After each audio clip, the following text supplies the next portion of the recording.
एक चुनाव, एक सिंबल और सिर्फ 2 महीने बाद उसी पार्टी के चुने हुए नेता गद्दार।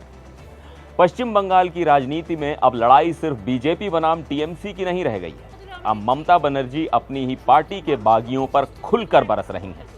सवाल सिर्फ बगावत का नहीं है, बल्कि पार्टी के अस्तित्व, चुनाव चिन्ह और राजनैतिक वफादारी का भी है। उन्होंने बागियों को सीधा अल्टीमेटम देते हुए कहा है कि चुनाव में सिंबल मैंने दिया, नॉमिनेशन मैंने कराए, तो 2 महीने में ही आप गद्दार कैसे बन गए। नमस्कार, मैं हूं सिद्धार्थ प्रकाश। पश्चिम बंगाल की राजनीति में इस वक्त भारी भूचाल आया हुआ है। तृणमूल कांग्रेस के अंदर बगावत की आग शांत नहीं हो रही। ममता बनर्जी ने एक फेसबुक लाइव किया और इस लाइव में उनका दर्द और भयंकर गुस्सा दोनों एक साथ फूट पड़ा। ममता ने अपनी चुप्पी तोड़ते हुए कहा कि मैं उन पार्टी कार्यकर्ताओं के प्रति अपना समर्थन और आभार व्यक्त करती हूं जो पार्टी के साथ हैं। मेरे सहयोगी और पार्टी के प्रवक्ता सार्वजनिक रूप से बयान दे रहे हैं। मेरा मानना है कि कभी कभी चुप्पी ही सही बात कहती है। ममता बनर्जी ने अपने फेसबुक लाइव में बागी नेताओं से सीधे और चुभने वाले सवाल पूछे। उन्होंने कड़े शब्दों में कहा, जो लोग तृणमूल कांग्रेस के चुनाव चिन्ह पर जीत कर आए, वही आज कह रहे हैं कि 2023 के बाद इस पार्टी का कोई अस्तित्व नहीं है।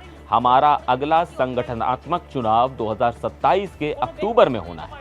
अगर 2023 में पार्टी की मान्यता खत्म हो गई थी, तो 2026 के चुनाव में आप लोग उम्मीदवार कैसे बने। ममता ने आगे कहा कि चुनाव चिन्ह तो मैंने दिया था, आपके नाम मेरे कार्यालय से हस्ताक्षरित होकर गए थे। फिर जीतने के बाद सिर्फ 2 महीने भी आप लोग धैर्य नहीं रख सके, इतनी जल्दी पार्टी के साथ गद्दारी करके चले गए। ममता बनर्जी ने बीजेपी पर बेहद गंभीर आरोप लगाए। उन्होंने कहा कि मैंने देखा कि बीजेपी ने चुनाव में धांधली की है, केंद्रीय बलों की मदद से चुनाव लूट लिया गया, लेकिन लोगों के लिए काम करने के बजाय वो परेशानी और डर का माहौल बना रहे हैं। उन्होंने बागियों को चुनौती देते हुए कहा कि आप लोग जो गद्दार हैं, बेईमान हैं। मैं उनसे कहूंगी कि अगर हिम्मत है तो सीधे जाकर बीजेपी में शामिल हो जाइए, बीजेपी का साथ देंगे और खुद को तृणमूल भी कहेंगे। ये नहीं हो सकता, क्योंकि टीएमसी की विचारधारा बीजेपी विरोधी है। फेसबुक लाइव में ममता का दर्द तब छलका जब उन्होंने अपने नेताओं पर हो रहे अत्याचार का जिक्र किया।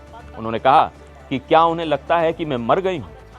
अगर आप मुझे रोकना चाहते हैं तो आपको मुझे मारना होगा। महुआ पर हमला किया, अभिषेक पर हमला किया, कल्याण पर हमला किया, मेरे घर पर हमला किया।